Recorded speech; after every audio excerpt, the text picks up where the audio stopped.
Sunday Night Production. Guillaume Ruel est un jeune athlète de longue ou plutôt très longue distance. Il est capable de courir 100 km à une vitesse moyenne de 15 km/h et il détient également le record d'Europe du 50 km. Mais réduire Guillaume à ses performances en course à pied serait commettre une grave erreur, tant son histoire humaine est particulièrement intéressante. Dans cet épisode, Guillaume nous parle de ce qui le transcende quand il court pendant des heures et nous explique comment la course à pied l'a aidé à devenir quelqu'un de plus fort. Il nous partage aussi sa vision en matière d'endurance et de nutrition et comment il arrive à concilier vie personnelle et professionnelle avec l'entraînement en ultra-distance, lui, l'étudiant en 6e année de pharmacie. Je ne vous en dis pas plus et je vous laisse entrer dans la tête de Guillaume Ruel.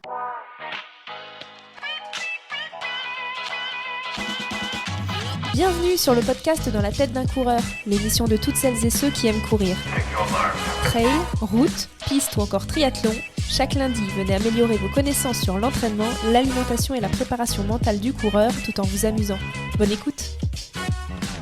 Bonjour à toutes, bonjour à tous. Nous vous souhaitons la bienvenue sur le podcast Dans la tête d'un coureur, l'interview. Et aujourd'hui, nous avons l'immense plaisir de recevoir dans l'émission un ultra fondeur. Mais attention, celui-là n'exerce pas son talent dans les montagnes de Chamonix ou les massifs du Vercors, mais bien sur le bitume des coureurs sur route, puisqu'il est champion de France du 100 km et tout récent recordman d'Europe du 50 km route. Il s'agit de Guillaume Ruel. Guillaume, un grand merci d'avoir accepté notre invitation et d'avoir fait le déplacement jusqu'à nos studios de la House of Running. Comment vas-tu ? C'est moi qui vous remercie d'abord. Et sinon, ça va très bien, je récupère bien. Et la récupération se passe pour le mieux. Bon, tu vas nous parler de récupération justement tout à l'heure, parce que je pense que quand on fait du 100 et du 50 km, il y a peut-être un petit enjeu derrière ça. J'ai également le plaisir d'avoir à mes côtés quelqu'un qui, lui aussi, aimerait bien un jour, pourquoi pas, se lancer le défi des 100 km. En tout cas, c'est ce qu'il a dit dans le podcast, dans une FAQ, je crois. Je pense qu'à mon avis, cet échange va peut-être lui donner des idées et j'espère, pourquoi pas, lui faire franchir le pas. Qui sait ? En tout cas, moi, je serais curieux de voir ça. Fred sur 100 km, voilà, ça fait quand même rêver. Il s'agit bien évidemment de Fred, mon fidèle acolyte et responsable fond et demi-fond et running au sein du Stade français athlétisme. Fred, j'imagine que tu es impatient de poser tes questions sur la prépa 100 km à Guillaume. Bonjour Guillaume, je dois le dire 2 fois, parce que c'est la première fois que je suis confronté à cela. Bonjour à toutes et à tous. Et effectivement, je suis ravi de pouvoir échanger avec Guillaume, qui au-delà d'être un simple sans bornard, comme on dit, a quelques particularités qu'il me tarde de questionner. Par contre, je tiens à préciser tout de suite, le jour où je me lance sur 100 km, je n'ambitionne pas d'aussi bons résultats. Je pourrais les rêver peut-être. Je suis pas sûr d'être en capacité de pouvoir d'aussi bons résultats que Guillaume, mais en tout cas, je prendrai exemple sur lui, évidemment. Tu sais, faut jamais dire jamais. Moi, je suis sûr que tu peux peut-être briller sur 100 km. En tout cas, voilà, profite de cette émission pour enrichir tes compétences. Je sais que tu es friand de ce genre de savoir.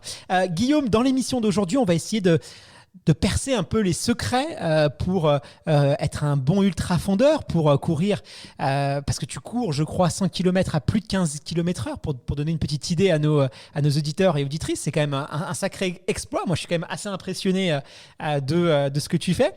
J'imagine que pour tenir physiquement et mentalement sur de telles distances, tu dois avoir quelques secrets. Pareil, comment est-ce que tu fais pour éviter les blessures avec un tel kilométrage ? C'est quoi aussi ta stratégie nutritionnelle ?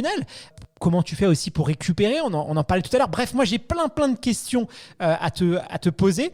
Mais avant, ce que je te propose, Guillaume, c'est qu'on fasse un peu plus ta connaissance, qu'on en sache un peu plus sur toi et ton parcours, et surtout sur les motivations qui t'ont donné envie de te lancer sur 100 km. Mais avant tout, je crois savoir que la course à pied et toi, c'est une longue histoire puisque tu as commencé à courir vers l'âge de 10 ans. C'est très jeune. Pourquoi tu as choisi ce sport ? Comment tu es venu à courir ? La course à pied, ça a commencé en primaire avec le sport scolaire, tout simplement. On courait dans la cour de récréation. Moi, j'adorais ça. J'ai la chance d'avoir passé toute mon enfance à la campagne et mes parents ont une maison à côté de Coutances dans la Manche.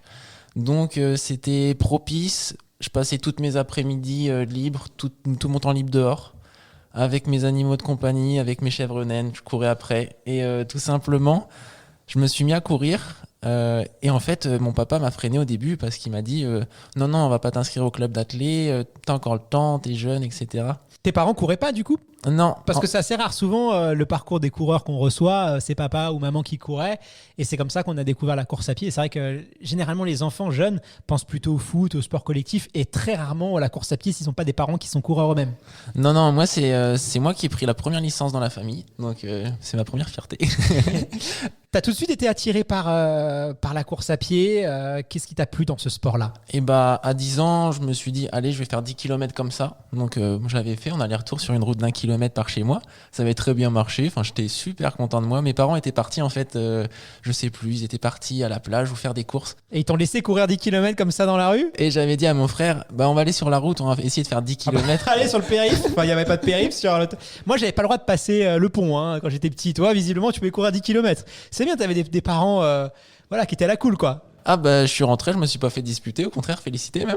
Donc non, c'est parti de là. Et puis après, tout simplement, je me suis inscrit, mes parents m'ont inscrit au club d'athlé, au club de Coutances. Ça s'est très très bien passé. Et en fait, l'athlé quand on est petit, j'ai commencé en minime, je crois. Et donc on fait un peu tous les sports, de la course, du saut, des lancers. Et en fait, le souci, c'est que moi, quand on faisait du saut en longueur, je courais, je sautais dans le sable, je revenais en courant, je repartais en courant. J'étais un peu insupportable, en fait, pour mon entraîneur de l'époque.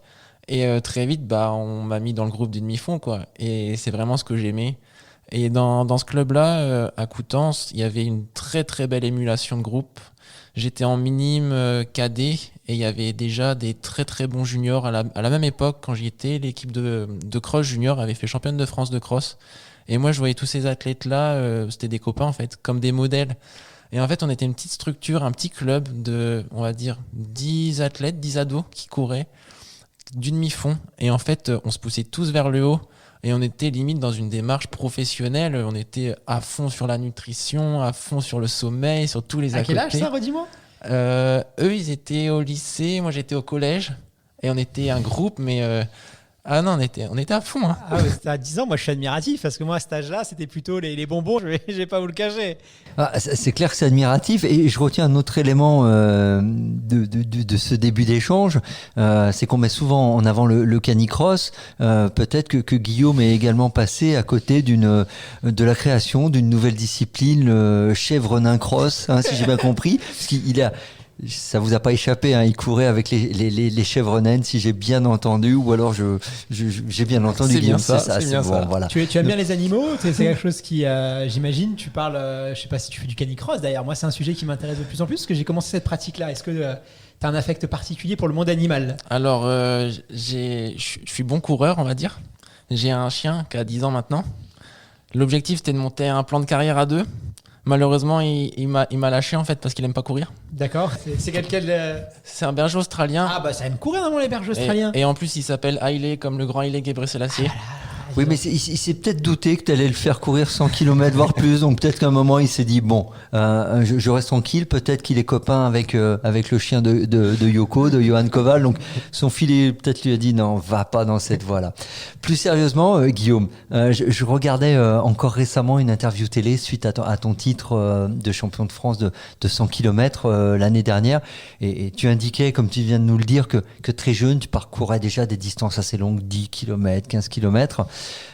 Moi, je connais relativement bien le milieu de l'entraînement en France, le milieu des éducateurs sportifs, et ils sont très souvent assez réticents à de telles pratiques, à ce que les jeunes courent aussi longtemps. Donc, du coup, toi, tu as trouvé des personnes conciliantes à ce type de distance, au fait que tu cours autant, ou tu as quand même dû le faire un peu en cachette avec tes amis? D'ailleurs, tu peux peut-être nous rappeler ton âge, Guillaume, pour nos auditeurs et auditrices, que moi je te vois, tu as l'air très très jeune, mais quel âge as-tu, Guillaume? Là, j'ai 24 ans. 24 ans, c'est vrai que c'est hyper rare, un coursier. Souvent, c'est même plutôt passé 40 ans qu'on va sur 100 km.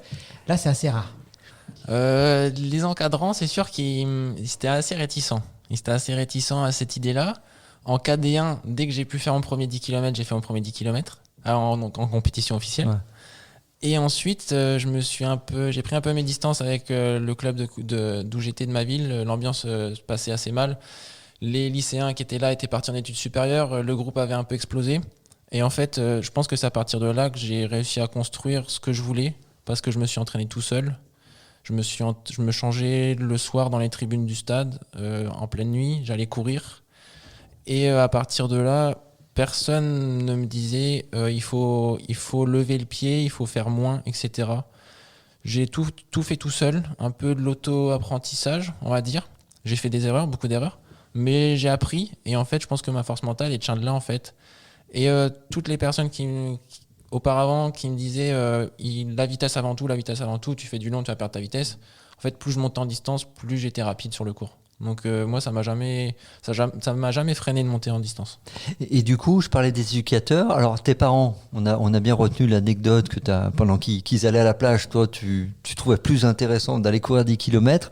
Ils t'ont, du coup, eux, même si c'était pas sportif, on l'a dit, encouragé dans cette démarche-là. Ils t'ont pas dit, mais effectivement, peut-être c'est trop. Parce que souvent aussi, les parents, on aime bien prendre soin de nos enfants. Moi, je suis parent, donc peut-être que eux, n'étant pas spécialistes de l'affaire, se disaient effectivement c'est peut-être trop, ou ils ont été assez relax avec ça. Ça fait peur quand même, 100 km, 50 km, c'est des distances qui peuvent faire peur. Hein. Déjà le marathon, quand tu as 25 ans, il y en a qui te regardent avec des grands yeux, alors j'imagine des distances aussi longues et puis peu connues aussi, quoi.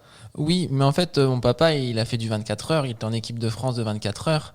Donc ils couraient tes parents alors, tu m'as dit que non tout à l'heure. À l'époque, ils couraient pas. Ils couraient pas à l'époque. Ah d'accord. Il s'est mis quasiment au même moment. C'est toi qui l'as vraiment converti alors. C'est ça. C'est pour ça que tout à l'heure, je te disais que j'ai pris la première licence familiale en fait. D'accord. Je les ai convertis. Et papa, après, il a fait du 24 heures et il a fait vice-champion d'Europe, 3e mondial. Il était sportif avant, ton papa ou pas? Oui, il faisait du vélo de longue distance. Oui, donc il y avait quand même des ultra fondeurs dans la famille. Il y avait des gènes, on va dire. Donc en fait, moi quand j'étais jeune, que je voyais papa faire son marathon tous les dimanches à l'entraînement, bah pour moi c'était normal de faire un marathon le dimanche à l'entraînement. Et quand papa il faisait du 100 km, je le suivais à vélo. Bon bah c'était 100 km, pour moi c'était une épreuve normale, donc il n'y a pas de souci là-dessus. Puis quand il courait 260 km en 24 heures, bah pour moi ça me paraissait normal. Donc après ça dépend à quel niveau on met la barre en termes de distance. Pour certaines personnes, le marathon c'est quelque chose d'incroyable, faut le faire au moins une fois dans sa vie. Nous à la maison, le marathon c'est une fois tous les dimanches, donc voilà. mais moi je suis un peu dans ce sens-là parce que clairement pour moi le marathon c'est une distance qui est déjà incroyable, surtout à la vitesse, aux intensités auxquelles on peut courir. Qu'est-ce qui te plaît autant dans la course de fond? Qu'est-ce qui te plaît dans le 100 km? Qu'est-ce qui t'attire sur cette distance qui est quand même assez dingue? Je pense que c'est la solitude avant tout, être seul. Les entraînements, j'aime énormément m'entraîner. Pendant la période Covid, il n'y avait pas de compétition.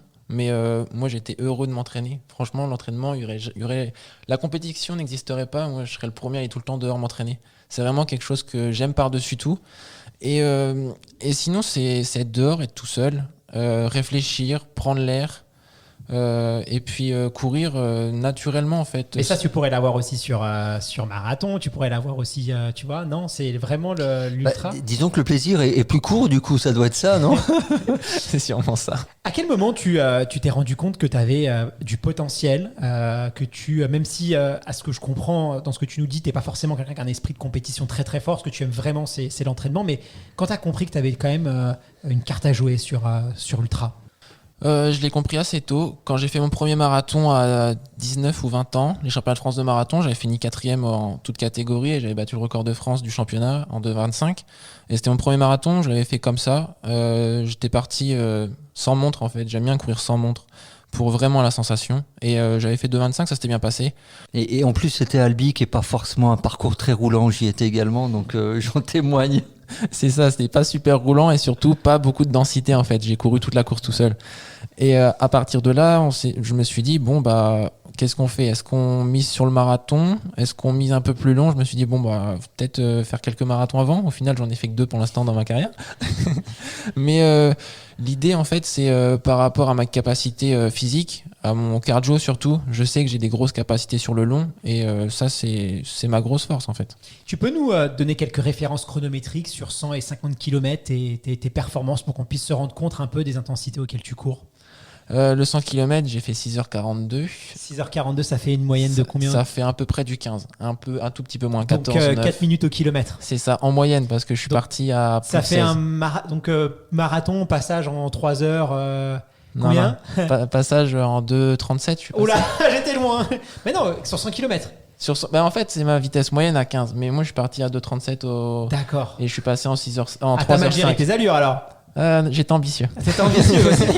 Il faut l'être. Et sur 50 km? Sur 50 km, j'ai passé le marathon en 2,18. Oh, c'est incroyable quand même. Je suis admiré. Moi, je suis choqué même. Donc, Bravo. tu as battu ton record sur marathon à l'occasion de ce 50 km, si je dis pas de bêtises. Hein. De 2 minutes, ouais, Voilà, c'est ça. bravo, vraiment bravo. En parallèle de ça, tu es étudiant, plutôt studieux, tu es en 6e année de médecine. D'ailleurs, souvent on met en opposition sport et plutôt parcours scolaire. On en a parlé récemment dans l'interview de Cécile Coulon, qui est aussi, je ne vais pas dire une intellectuelle, mais en tout cas une écrivaine. Toi, finalement, tu es tout aussi à l'aise à l'école que sur le sport. Comment est-ce que tu t'es organisé pour mettre tout ça, parce que les études médecine, pharmacie, c'est quand même des études très complexes, qui te prennent du temps. Comment est-ce que tu arrives à t'organiser? Pour moi, la vie étudiante, ça a été quelque chose d'incroyable en fait quand je suis parti de chez mes parents pour aller à Caen. En PACES, je faisais déjà en première année de santé en fait. C'est là qu'il y a le concours, c'est très sélectif. En fait, moi, c'était l'occasion de faire 2 entraînements par jour. J'étais heureux, quoi. Et quand je suis heureux à courir, derrière les études, en fait, ça me pose pas de soucis pour réviser, pour apprendre plein de choses. Donc, en fait, c'est vraiment un équilibre entre les deux. Et de là, j'ai fait ma 2e année, ma 3e année, ma 4e année, ma 5e. Et là, je suis en 6e année, en dernière année. Mais ça se passe assez bien, mais ça se passe même très bien, en fait, parce que je trouve que j'ai trouvé un équilibre entre les études et le sport. Et L'un nourrit l'autre d'ailleurs. Est-ce que tu penses que tu serais moins bon étudiant si tu n'étais pas athlète et inversement? Oui, en fait, j'ai des journées super chargées. Et en fait, j'ai pas le temps de m'ennuyer. Je me lève à 5h, je me couche à 23h. Et là-dedans, faut caser la fac, les révisions, les 2 entraînements par jour. Et en fait, j'adore ça. J'adore ce rythme de vie. Et s'il manquerait quelque chose, déjà, je déprime si je cours pas. Clairement, au bout de 2 jours, ça va pas. Mais c'est vraiment un équilibre de vie que j'ai en fait, que j'ai trouvé. Et c'est vraiment important pour moi. Et quand je suis à la fac, je pense pas à la course à pied. Et quand je cours, je pense pas à la fac. Donc t'arrives à créer des moments privilégiés pour pas non plus que tu sois trop saturé. Tu fais la part des choses et puis du coup, t'es pas en surdose non plus, quoi. Non, c'est exactement ça.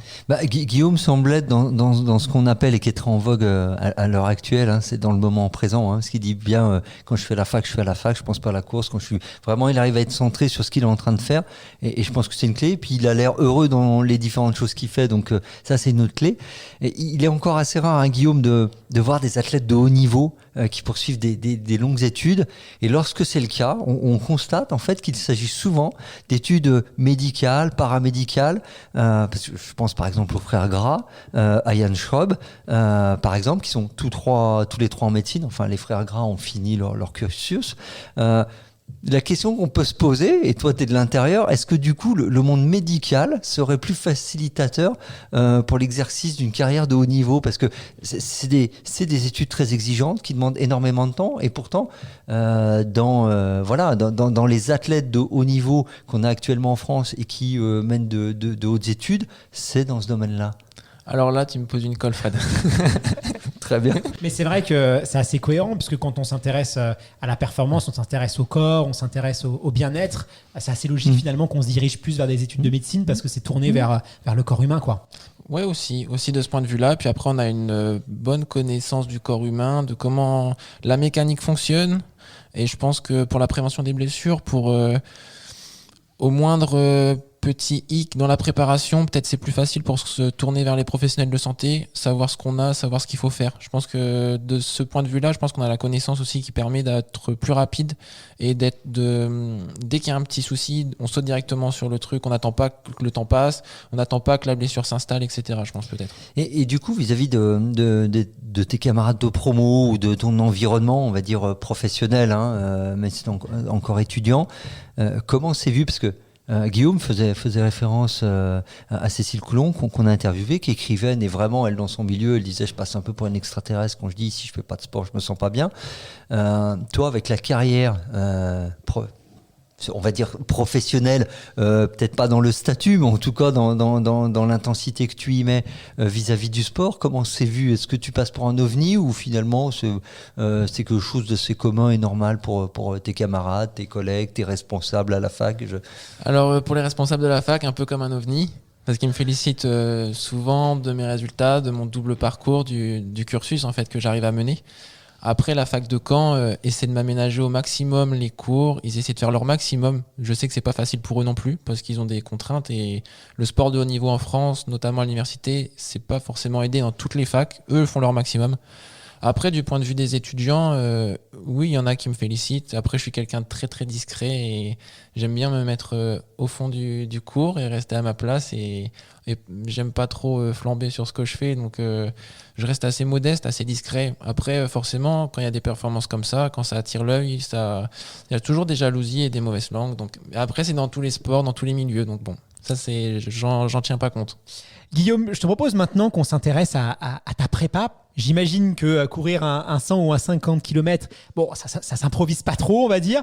Concrètement, selon toi, quelles sont les qualités, aussi bien physiques que mentales, qu'il faut avoir, ou développer d'ailleurs, pour être un bon coureur ou une bonne coureuse d'ultra-distance ?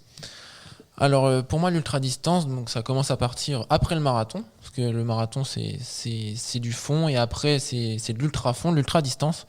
Donc je pense que plus on monte en distance, plus on monte en temps de course, plus le mental a une part importante. Le physique est un peu délaissé pour le mental, il faut toujours avoir un très fort physique. Je pense qu'il est important d'avoir une très forte endurance de base. D'un point de vue physique, si on parle du physique, c'est l'endurance de base, une endurance fondamentale comme on dit, mais aussi une endurance, courir assez rapidement à des allures de seuil en fait. Et ne jamais délaisser tout le travail de côte, le travail de vitesse, sans aller dans des fibres rapides, mais du travail de résistance, du travail sur des 10 fois 1000 mètres, sur des 15 fois 1000 mètres par exemple. Après, je pense que d'un point de vue mental, c'est important de s'entraîner seul, essayer de s'entraîner seul. Sans musique ? Sans musique. Moi, j'aime bien ce que j'aime bien faire. Avec un podcast quand même de temps en temps. Ah. Dis pas ça à nos auditeurs parce que sinon... Ça c'est l'exception. Non, ça c'est l'exception. C'est la cerise sur le gâteau, c'est le podcast. D'accord, mais sinon, je pense que ce qui est très intéressant de faire, et pour ça je me suis inspiré de mon papa qui préparait les 24 heures, c'est se mettre sur un tapis de course, mettre un écran, une télé en face de soi, éteindre l'écran, ne pas mettre de musique et avoir le tableau du tapis devant soi avec le temps qui tourne et se mettre dessus et se mettre dans sa bulle. Et ça, c'est très dur, mais par contre, d'un point de vue mental, ça travaille énormément. Est-ce que, tu nous parles de ton papa, est-ce que tu as aussi un accompagnement, une prépa mentale avec des spécialistes, peut-être spécialisés sur la distance, sur le marathon, sur le fond, qui t'aident à avoir des repères un peu des psychologiques, ce genre de choses ? Je me suis entouré d'un prépa mental, Adrien Dutertre, à Caen, seulement 6 semaines avant les France 200 km. Et ça a tout changé en fait. Ça a vraiment tout changé. Je pense que j'aurais pas pu courir le 100 km sans lui. Et maintenant, je me vois pas courir. Je me vois pas. Je ne me projette pas sur de prochaines compétitions sans son soutien et sans son aide. Parce qu'on a mis en place plein de choses, plein d'astuces en fait pour sur le 100 km, sur la prépa. Avant, j'avais les idées un peu fouillis. Je savais pas trop où j'allais. Maintenant, je sais exactement où je vais. Je sais comment j'y vais. Je sais pourquoi j'y vais. Pourquoi je le fais. Pourquoi je me lève le matin. Et en compétition, en fait, je sais, tout est écrit à l'avance. En fait, la course, elle est écrite à l'avance. J'ai juste à courir et juste à atteindre la ligne d'arrivée. Mais vraiment, la prépa mentale, ça a tout changé parce que physiquement, il y a 1 ou 2 ans, j'étais pas plus fort que ce que j'étais pour le record du 50 km. Sauf qu'il y a 2-3 ans, je faisais 2,25 au marathon. Sauf qu'il y a 2-3 ans, j'étais pas prêt à courir ça mentalement, en fait. À l'entraînement, je le faisais, mais pas en compétition. J'avais peur. C'est-à-dire parce que au fond de toi, tu pensais que tu n'étais pas capable de courir à cette vitesse-là. Tu te sentais peut-être pas légitime.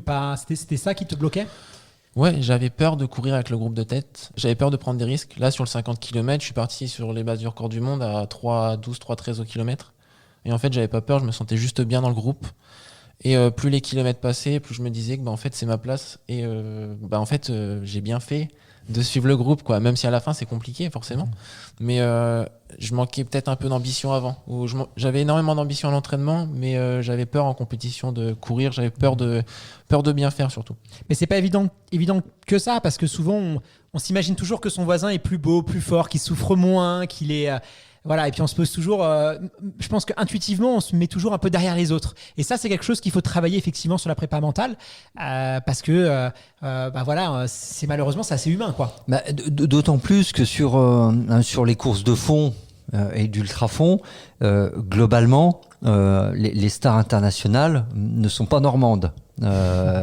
on a Guillaume, mais voilà. À part ça, les références, les références sont est-africaines, voire américaines, mais en tout cas, on n'a pas de référence entre guillemets directe dans notre domaine.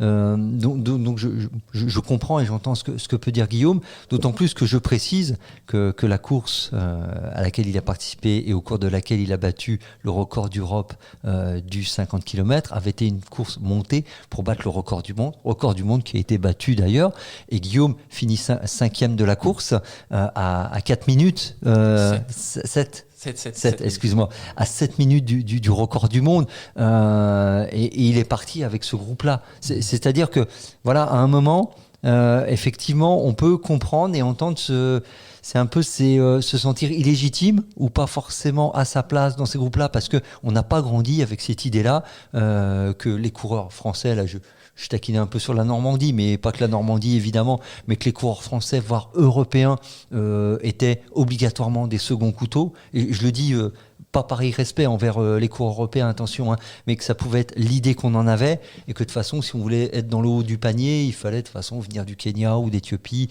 ou de je ne sais où. Mais voilà, et du coup, du moment qu'on arrive à franchir, à briser cette pensée limitante, on peut accomplir des choses telles que l'a accompli Guillaume, et je pense va continuer de l'accomplir, mais ça, on va pas trop anticiper. Moi, j'avais une question justement par rapport aux 100 km, ou en tout cas à l'ultrafond. Est-ce que les volumes d'entraînement et les intensités, tu nous as un peu parlé de ce que tu faisais, sont forcément supérieurs à ce que peuvent faire les marathoniens internationaux. On sait que les marathoniens internationaux tournent entre 200, 230, certains font des pics à 240 km par semaine. Mais est-ce que du coup, quand on s'entraîne pour un 100 km ou un 50 km de niveau international, les volumes augmentent de manière considérable, ou c'est juste la structuration qui change ? C'est vraiment la structuration. Le volume reste relativement le même. Pour un 50 km, en fait, moi je l'ai préparé exactement comme un marathon, parce qu'à 8 km près, c'était le marathon. Bon, après, ça pique un peu dans les jambes. Si vous terminez le marathon et qu'on vous dit encore 8 km pour rentrer à la voiture, vous faites un peu la tronche. Mais, j'imagine, ouais. Moi, dès le 30e, je fais la tronche. Voilà, c'est ce que j'ai dit. Donc, bon. Mais sinon, non, pour le 100 km, on modifie un petit peu l'entraînement. Mais moi, je pars de l'idée, du principe que je fais mes plans. Avec Loïc Letellier, mon entraîneur, on construit une saison, on construit les plans d'entraînement en étant fort pour un marathon. Et de cette base marathon, on la transfère sur le 100 km. C'est-à-dire que je ne me verrai pas maintenant préparer un 100 km en ayant un niveau intrinsèque à plus de 20. Il faut que j'ai un niveau entre 2,16 et 2,18 sur marathon. Et après, je pars sur une prépa spécifique 100 km. De toute façon, à un moment donné, tu peux pas faire non plus 250, 300 km. Ça n'aurait plus de sens. Tu emmagasinerais une fatigue telle. Enfin, déjà, plus de 150, 200 km, il y a quand même très peu de coureurs qui sont capables d'emmagasiner telle distance. C'est vraiment des spécificités. Il y en a. La légende de l'ultrafond international, qui est européen, parce que c'est le grec Yannis Kouros, vraiment, courait à... Soi-disant, moi je suis pas allé voir, mais c'est pas un mec qui flambait pour flamber, donc on peut croire à ce qu'il disait. Ça reste du déclaratif. Oui, ça reste du déclaratif, mais voilà, c'est autour de 300, voire même plus kilomètres semaine. Mais en même temps, il avait un entraînement très particulier. Il passait des temps sans s'entraîner du tout. Et après, par contre, quand il s'y mettait, il faisait le laborieux, comme on dit. Donc, à ce sujet aussi, il y a l'ultra lituanien qui a battu tous les records du monde récemment, Alexander Sorokin. Je le prends un peu comme exemple parce que je suivais ses performances quand il faisait du 24 heures il y a quelques années, 4-5 ans, et je me suis un petit peu inspiré de lui en termes de gestion de course. C'est-à-dire que pour les connaisseurs, il partait très très vite à 14-15 km/h sur des 24 heures. Il explosait tout le temps à la 15-16e heure. Mais maintenant ça passe en fait. Et maintenant il écrit l'histoire en faisant des records. Et ça, c'est assez inspirant. Après, c'est un athlète un peu comme Yannis Kouros, qui fait 250-300 km semaine, mais un entraînement très basé sur l'endurance rapide. C'est-à-dire que sur Strava, il partage tout, je crois. C'est 40-50 km le matin à 4,00 et 10 km le soir en récup. Mais je pense que c'est pas le bon entraînement pour le 100 km en tout cas. Je pense qu'il faut une base de vitesse. Par contre, pour les courses de 24 heures par exemple, ça peut être une bonne chose. Et peut-être que je partirai sur ce style de prépa à l'avenir. Du coup, il y a une question que moi je me pose et peut-être des auditeurs et auditrices aussi, c'est la prévention des blessures. Parce que j'imagine quand on fait autant de kilomètres, le corps, les organismes subissent quand même des impacts. Comment tu fais justement pour éviter la blessure ? Est-ce que tu as déjà eu des problèmes physiques ? Comment ça se passe, cette prévention des blessures ? Alors, comme je le disais au début du podcast, quand j'étais petit, je faisais beaucoup d'erreurs. Donc, je courais beaucoup, je courais un peu n'importe comment. Je faisais des séances tous les jours, voire 2 fois par jour. Mais quand je parle de séance, ça pouvait être un seuil le matin, une séance de côte l'après-midi, le lendemain matin de la vitesse. Voilà, moi, j'avais l'impression qu'il fallait que je fasse plein de séances pour être fort. Mais... Bon, on est tous comme ça au début, hein, rassure-toi, je pense que c'est... Donc forcément, il y a la blessure. Donc les blessures, j'en ai eu, tendinite chronique, élongation, déchirure à l'ischio. Je me suis fait opérer du talon gauche parce que j'avais une tendinite chronique depuis 2 ans. J'ai eu une sélection sur le match international en espoir. Et après ce match que j'ai dû abandonner au 3e kilomètre parce que j'étais blessé de partout, déchirure à l'ischio droit, syndrome d'Agloun en fait au tendon gauche, je me suis fait opérer et en fait ça fait 2 ans que je recours. Là ouais, ça fait 2 ans, donc j'ai bien fait de me faire opérer. Mais sinon les blessures c'est une part de l'entraînement. Après avant j'écoutais pas assez mon corps. Ma tête était prête en fait à faire des exploits à l'entraînement, on va dire, pas en compétition mais à l'entraînement je faisais des exploits. Mais mon corps n'était pas prêt en fait. Maintenant, je pense que le corps est prêt, la tête est prête aussi. Je pense que les deux doivent être en symbiose pour éviter la blessure. Et je pense qu'il faut la progressivité de l'entraînement. Et je pense que, de mon point de vue en tout cas, je déteste les jours de repos. Il faut toujours que je sois actif pour que mon organisme ne perde pas en fait ce rythme. Parce que par exemple, les personnes qui marchent tous les jours pour le travail, ils n'ont pas l'impression de faire du sport. Ils n'ont pas l'impression de faire un exercice physique parce que tous les jours, ils font la même routine. Et en fait, c'est un peu ce que j'impose à mon corps. C'est tous les jours, en fait, toutes les 12 heures d'aller courir. Et pour le corps, ça devient naturel. Et donc, il n'y a pas de traumatisme. Il n'y a pas de... En fait, le corps est intelligent, quoi. Il arrive à se régénérer. Si je lui demande...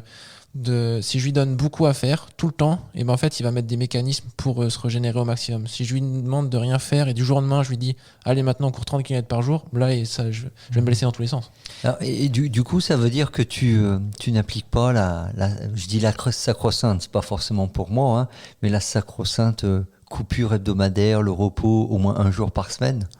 J'ai essayé de négocier avec mon entraîneur mais il n'est pas d'accord. J'ai demandé à ce que mes jours de repos soient mis en RTT, que je puisse les reposer un autre jour, mais il n'est pas d'accord. Mais j'ai essayé d'éviter de courir au moins 1 jour par mois ou toutes les 3 semaines. Mais par contre à côté je fais de l'aquajogging ou du vélo parce que je peux pas en fait ne rien faire. Mais ça dans un sens c'est très français. Alors je sais pas s'il y a que les Français hein, quand je dis ça.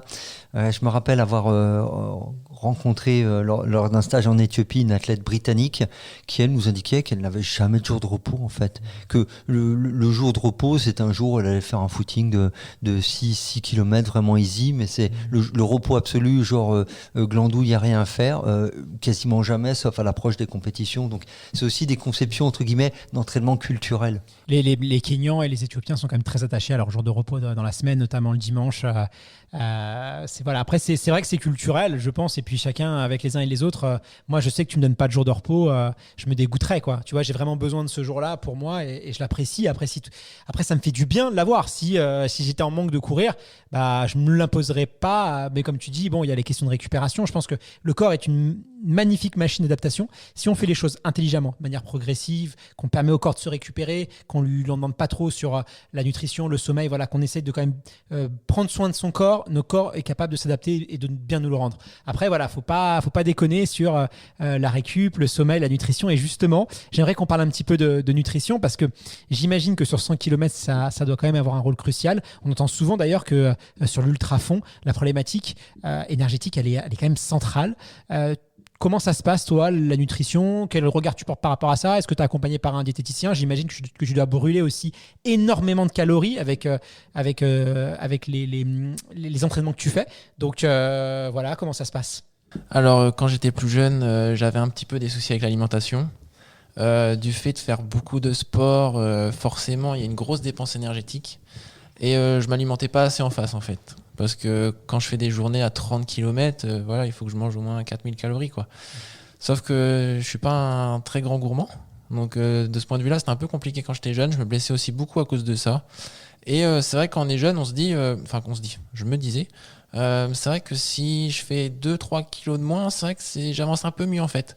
Mais en fait, 2-3 km, j'avance mieux, mais en fait, un mois après, je me blesse, quoi. Donc ça faisait le yo-yo dans la progression. Donc à partir de là, je me suis dit non, il faut au moins un poids minimum. Ça, c'est important. Je pense que les athlètes, et surtout les jeunes athlètes féminines, sont très mal accompagnés en France de ce point de vue-là. Je pense qu'il y a un réel progrès à faire dessus. Certains coachs font des remarques à des athlètes essentiellement féminines. Hein. Il y a aussi des garçons dans le lot, mais je dirais à 80%, c'est les jeunes demoiselles qui en plus sont plus susceptibles peut-être à ces choses-là, sans être péjoratif, hein, mais au corps, etc. Surtout qu'elles arrivent dans une période de transformation physique, donc c'est un peu compliqué forcément pour elles. Elles se découvrent un petit peu. Et je pense qu'il y a un réel effort à faire en France dessus. Sinon, pour moi, la prépa nutritionnelle, ça passe par... je mange pas de viande déjà de base, je mange du poisson. Donc l'apport protéiné, il est surtout dans les légumineuses. Je mange très peu de lipides également. En fait, je tourne beaucoup aux glucides. Honnêtement, les pâtes, les pancakes, les crêpes, tout ça, j'adore. Tu vas pas être ami avec tous les tenants du low carb high fight alors, hein, qui disent que pour l'ultra, il faut que ça. On rentre pas dans ces débats. Par pitié, on va avoir encore plein de commentaires et tout. Voilà, la nutrition. Bon, c'était intéressant parce qu'effectivement, en tout cas, moi, ce que je retiens, et je pense que c'est l'élément le plus important, c'est qu'il faut sortir de cette idée qu'un coureur, pour qu'il soit performant, il soit le plus mince possible. Il y a encore beaucoup de gens qui ont ça en tête, alors que c'est pas vrai, parce que déjà, morphologiquement, il y en a qui vont être plus performants en ayant un peu de masse, un peu de masse grasse, d'autres pas. Enfin, c'est toujours très spécifique. Et puis, bien sûr, tu nous l'as dit, si tu dépenses 4000 calories et que tu donnes à ton corps que 2000 calories, il y a un moment donné, tu vas avoir un problème. Tu vas te blesser, tu vas pas bien récupérer, tu vas pas performer. Donc c'est totalement contre-productif. Il faut que l'équilibre entre dépenses et apports soit respecté. C'est essentiel si on veut progresser. Ouais, et puis après, c'est une alimentation surtout diversifiée, quoi. Diversifier l'alimentation, avoir tous les minéraux qu'il faut, toutes les vitamines qu'il faut. Très très important pour la récupération, pour l'effort en tant que tel. Après, ce qui est important aussi pour l'ultra-distance, surtout faire les entraînements du matin à jeun, parce que comme tu dis, ça sollicite la filière lipidique, et c'est vraiment ce qu'on sollicite sur des efforts de longue distance. Passer 1 ou 2 heures de course, on passe vraiment là-dessus. C'est pour ça d'ailleurs le mur du marathon, hein, comme on dit. Après, pour la compétition en tant que telle, l'hydratation est importante. Il faut surtout prendre ça en compte. La déshydratation en fonction des conditions météo, c'est vraiment très très important. Après, la consommation ça reste un effort de 6 heures. Donc la consommation de lipides et de protéines n'a, à mon sens, aucun intérêt parce que c'est pas assimilé. Ça donne plus des désordres gastriques qu'autre chose. Donc moi, je pars sur essentiellement des glucides, sucre simple, sucre complexe un petit peu. Et donc c'est des ravitaux avec la marque Morten, par exemple. Ça passe très très bien. Après, niveau des ravitaux, par exemple, à le 50 km, j'ai pris juste un gel parce que après, je m'entraîne comme ça, je m'entraîne à boire très peu à l'entraînement parce qu'en fait, j'en ai pas besoin parce qu'après, individuellement, en fait, moi, je transpire pas, donc j'ai pas besoin énormément de boire. Donc ça, c'est quand même un gros avantage. Et puis quand je cours à ces vitesses-là, mon cœur monte pas très haut, donc en fait, ma dépense énergétique est nettement moindre que d'autres athlètes qui montent à 180 battements. Effectivement, et puis on le rappelle, tout ceci est très personnel, très individuel. Il ne faut surtout pas s'inspirer des autres sur l'alimentation. Tu t'expliquais, courir à jeun, par exemple, typiquement, si vous avez des problèmes gastriques, si vous courez que à jeun, vous n'allez pas habituer votre corps à courir avec des aliments. Et sur marathon, quand vous allez, ça peut vous causer des problèmes. Donc, j'imagine que tu n'as pas ce genre de type de problème, donc tu peux te le permettre. Mais voilà, c'est spécifique à chacun et très, très individuel. C'est important de le rappeler. Très concrètement, hein, et comme tu le disais, pareil pour l'hydratation. Alors Guillaume transpire peu, mais tu as aussi des athlètes qui transpirent beaucoup et qui de toute façon ne peuvent pas combler leurs pertes hydriques. Hein. Je prends souvent l'exemple de Haile Gebrselassie qui avait fait une étude. Une étude avait été faite sur lui plus précisément, et par heure d'effort à haute intensité, il perdait 3,8 litres d'eau. Donc il était, quoi qu'il arrive, en incapacité de combler ce déficit. Et voilà, mais c'est un athlète de très haut niveau. Donc voilà, comme on le dit très bien, il faut savoir aussi se regarder soi-même et savoir ce qui nous correspond. Guillaume, maintenant, j'aimerais parler de quelque chose que tu as annoncé en fin d'année dernière. C'est, alors je ne sais pas si on peut dire, non pas ton rattachement, mais en tout cas le fait que tu intègres une team de course à pied sud-africaine, ce qui est passé à l'époque, à mon sens, un peu inaperçu, mais moi je l'avais détecté, et ce qui peut laisser supposer un pas certain, je dirais, vers la professionnalisation. Et on le disait tout à l'heure, hein, tu es actuellement étudiant en pharmacie. Donc, est-ce que ça veut dire que tu souhaites t'orienter sur la professionnalisation en course à pied, dans l'ultra, et mettre en parenthèse ta carrière de pharmacien ? Si les aides externes de l'équipe viennent pour combler, en fait, il faut quand même vivre en France, il faut quand même manger et avoir un toit. Donc il faut des aides, que ce soit gouvernementales ou des aides privées. Les aides gouvernementales, à l'heure actuelle, j'en ai aucune. Donc ça, c'est même de la fédération, j'en ai aucune. Donc je pense que de ce point de vue-là, il y aurait des efforts à faire, des collectivités. Après, je ne prends pas mon exemple personnel, mais c'est plein d'athlètes en fait qui ont besoin d'aide. C'est plein d'athlètes et c'est pas quand on est médaille olympique qu'il faut commencer à donner des aides. C'est bien avant. C'est limite pour moi, c'est limite trop tard de me donner des aides. C'est aux cadets, c'est aux juniors qu'il faut les donner les aides. Faut les aider à bien s'entourer, bien s'encadrer. Moi j'ai trouvé par moi-même tout mon staff médical, mon prépa mental, tout ça j'ai trouvé par moi-même. La fédération ne m'a jamais aidé à trouver tout ça. Donc la fédération, c'est sympa hein, d'avoir son nom sur le portail du ministère des Sports, athlète de haut niveau depuis 3-4 ans. C'est super, ça fait un beau papier, mais au final il n'y a pas beaucoup d'intérêt à avoir ça. Sinon, l'intégration au sein de l'équipe, la Nedbank Running Team, c'est une équipe sud-africaine qui m'a repéré suite au 100 km d'Amiens. Le résultat en tant que tel ne leur apportait peu, le 6h42. C'était surtout la manière dont je l'avais couru. Ils ont eu mes temps de passage, ils ont vu combien ça donnait au 80e kilomètre, et c'est là qu'ils se sont dit, bon, il est jeune, il court vite, peut-être encore un petit peu d'entraînement, mais ça pourrait donner quelque chose de sympathique. Et donc là, je suis très heureux depuis le 1er janvier 2022 de courir avec l'équipe verte. En Afrique du Sud, il y a un vrai circuit de courses sur route, d'ultra-distance. Il y a des courses de 50, 90 km, donc le marathon des deux océans, les Comrades la plus populaire avec plus de 20 000 participants, un peu moins de 20 000 participants pour 90 km.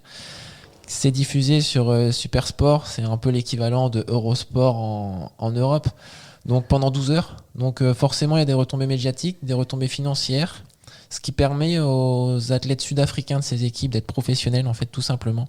Après, le train de vie là-bas, sur place, est forcément plus faible qu'en Europe. Donc eux, quand ils gagnent, je vais dire une bêtise, s'ils gagnent 600-700 euros par mois, forcément ils sont professionnels là-bas. En France, on ne peut pas être professionnel avec 700 euros par mois. Mais c'est une vraie aide de leur part, une aide déjà logistique pour s'y rendre. Quand je suis allé aux 50 km, je suis sorti de l'aéroport, je n'ai réfléchi à rien jusqu'à la course et jusqu'à ce qu'ils me rapportent à l'aéroport. Ils me mettent dans les meilleures dispositions possibles pour performer. Ce sont des grands professionnels de ces distances-là, en fait, tout simplement. Et là, suite à la course, par exemple, je peux aller m'entraîner en altitude à Ndwedwe avec le groupe d'entraînement. Il n'y a pas de souci. Enfin, je suis vraiment intégré à l'équipe depuis la performance de ce week-end. Et forcément, l'idée avec cette équipe, c'est à terme de courir les Comrades. Cette année, c'est le même jour que les championnats du monde de 100 km, donc j'y serai pas. Il faut savoir que par exemple les Sud-Africains qui sont sélectionnés pour le championnat du monde de 100 km n'iront pas au championnat du monde de 100 km, hein. Ils iront tous aux Comrades. Parce que pour eux, les Comrades, c'est la course de l'année, c'est la plus grande course du monde. Les Comrades, c'est 90 km, comme je te l'ai dit tout à l'heure, Fred. Et tout simplement, la prime de course est énorme aux Comrades. Celui-là qui gagne les Comrades, c'est pas qu'il vit ad vitam aeternam sur son revenu de la prime de course, c'est qu'il fait vivre toute sa famille. C'est un dieu, en fait, là-bas. Moi, je suis parti du 50 km en Afrique du Sud. Tous les coureurs m'appelaient champion, en fait. Quand on m'a présenté les coureurs, les vainqueurs des Comrades, tout ça, on me les appelait un tel champion des Comrades. C'est un titre honorifique, quasiment, là-bas sur place. C'est quelque chose de très, très mythique. C'est incroyable. Et du coup, le projet avec l'année de banque, c'est qu'en 2023-2024, si le calendrier international avec les échéances internationales le permet, c'est d'aller courir les Comrades et forcément, c'est d'aller faire la meilleure place possible et aller un peu taquiner, un peu aller titiller les Sud-Africains, quoi. Et d'ailleurs, si je dis pas de bêtises, il me semble que les Comrades, c'est une course en ligne et qu'elle change de sens chaque année. Donc, je crois savoir qu'il y a un sens plus dur que l'autre. Donc, il faut au moins faire 2 éditions pour pouvoir mériter un titre. Hein, c'est ça, non ? C'est ça. Il y a la course up et la course down. Mais faut savoir que la course up, elle monte quand même de plus de 2000 mètres de dénivelé sur 90 km. Hein. Et non, la down fait quand même 2000 de dénivelé.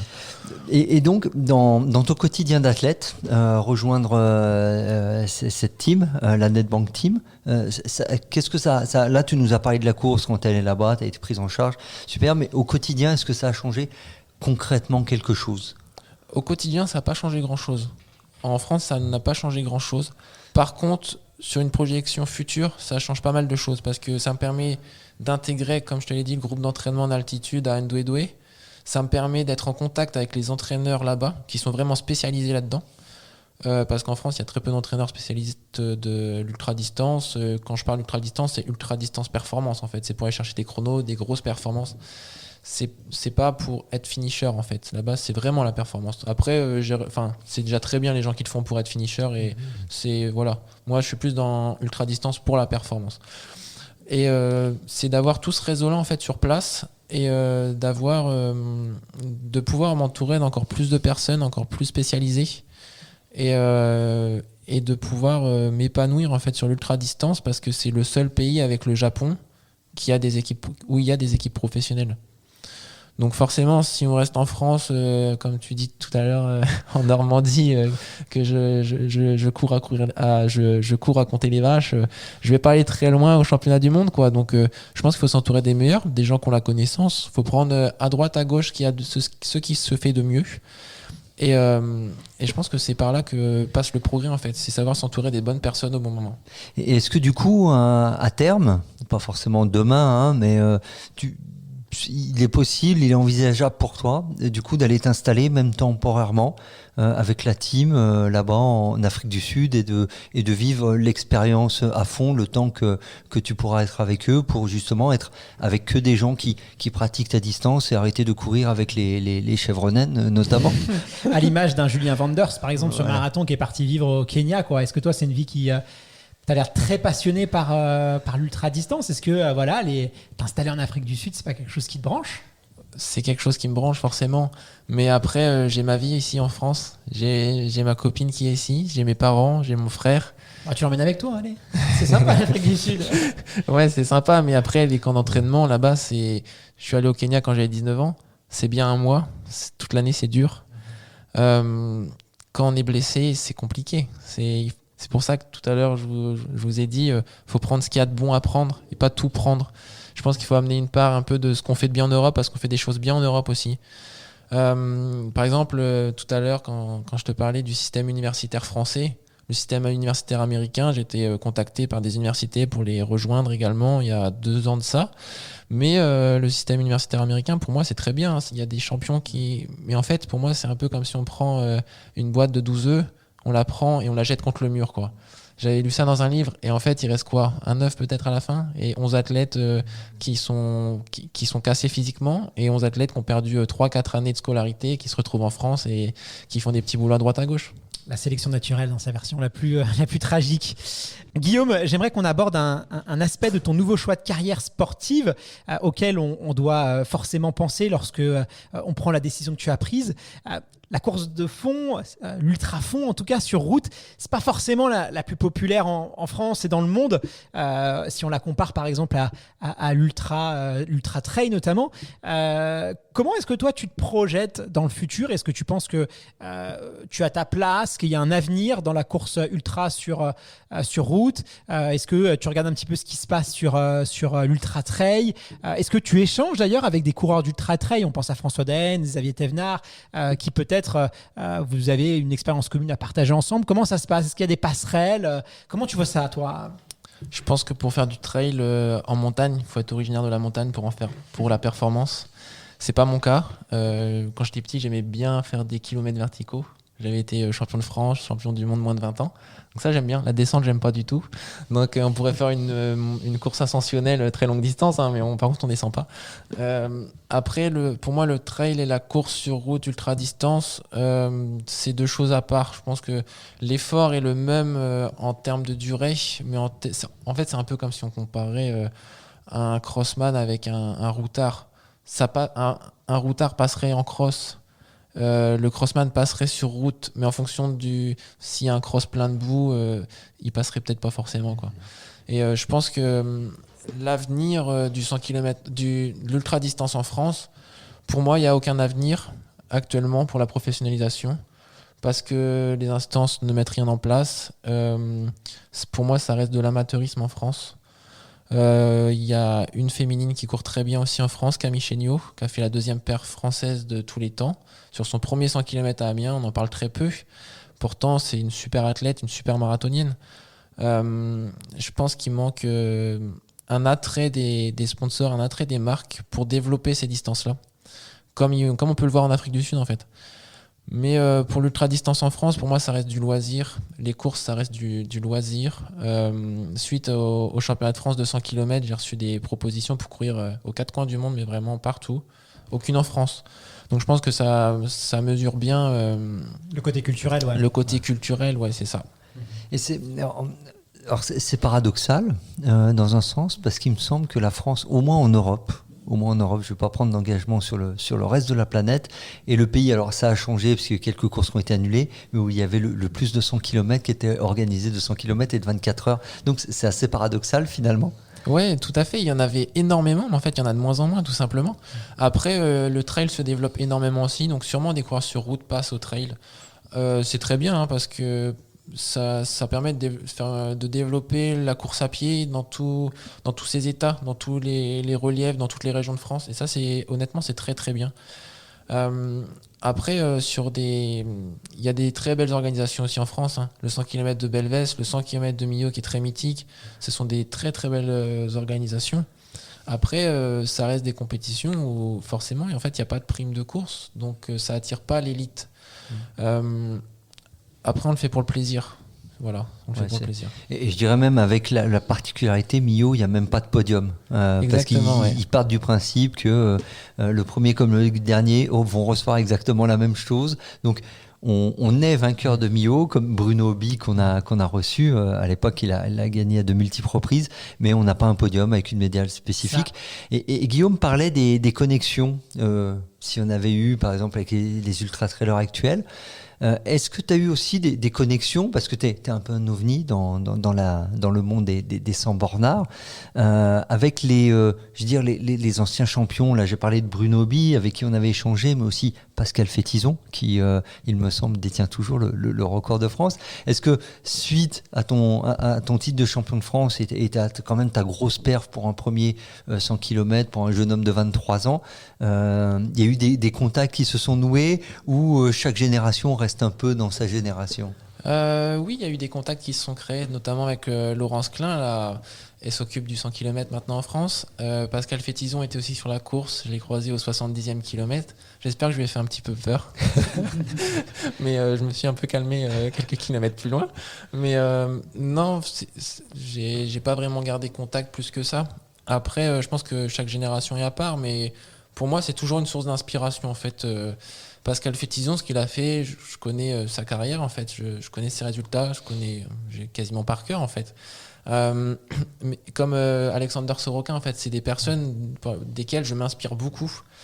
Après, le but, forcément, c'est de s'entourer des bonnes personnes, prendre ce que chaque personne fait de bien, et puis construire sa propre histoire. Quelles sont les échéances à court terme, moyen terme? Les championnats du monde de 100 km, évidemment, qui auront lieu cet été au mois d'août, marathon des Comrades en Afrique du Sud. Est-ce que tu as prévu d'y être? Pour 2022, ça sera... donc là, je retourne en Afrique du Sud le 17 avril pour faire le marathon des 2 océans, donc 35 km de plat, un premier col à monter de 5 km, la descente, un deuxième col et la descente. Donc ça sera un 5... Mais tu leur as pas dit que tu n'aimais pas les descentes? Fallait quand même les prévenir. C'est sur route, là, ça va. Ok. Ça sera pas technique. Et après, du coup, je vais faire le marathon de ma ville, le marathon de Caen, si tout se passe bien. Et ensuite, ça sera une grosse préparation pour les championnats du monde de 100 km qui ont lieu fin août à Berlin, en Allemagne. Donc, où j'irai avec de réelles ambitions, que ce soit en termes de place, en termes de chrono, parce que le parcours est propice à la performance. Et à moyen terme, c'est de continuer sur le circuit sud-africain avec les Comrades, faire le meilleur résultat possible. Et à très très long terme, en fait, l'idée, le plan de carrière en fait, est déjà écrit pour les 5-6 prochaines années avec mon frère et avec ma copine. Donc ça, je le garde encore un petit peu secret. Mais en tout cas, c'est sûr qu'on me verra monter en distance. Et l'objectif, c'est forcément d'aller chercher tous les records possibles jusqu'aux 24 heures. Voilà, alors même si on a compris que tu révélerais pas tout, ton papa étant un ancien international de 24 heures, on suppose que tôt ou tard, peut-être pas dans les 2 ans, mais tôt ou tard, on te verra sur les 24 heures, et certainement pas pour faire 270 km, mais aller titiller cette barre des 300 km qui est un peu le Gotha. Il y a que 2 athlètes au monde qui l'ont franchi actuellement. Jusqu'à récemment, il n'y en avait qu'un, donc ça reste quelque chose à très long terme, sans trop dévoiler de choses, ou on n'en parle pas. C'est dans les 2 années qui viennent, forcément, je vais pas faire de 24 heures, mais on va jamais dire jamais.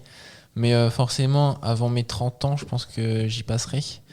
Et dans un coin de ma tête, j'ai deux numéros en tête. En fait, c'est le 100 km, c'est 6 heures, c'est la barre mythique.